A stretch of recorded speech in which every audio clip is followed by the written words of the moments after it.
di Istora dan saya rasa ini tempat bertuah kami.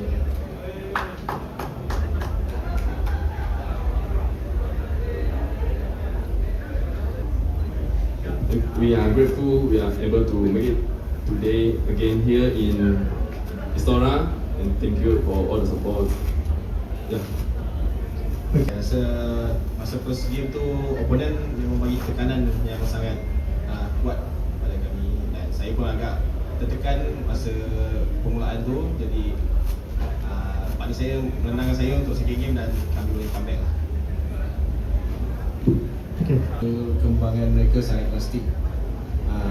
Mereka pemain yang sangat baik dan mereka dah banyak menang opponent-opponent yang sangat bagus, dan hari pun kami agak pressure untuk lawan dengan mereka sebab mereka bermain sangat bagus di Istora kami.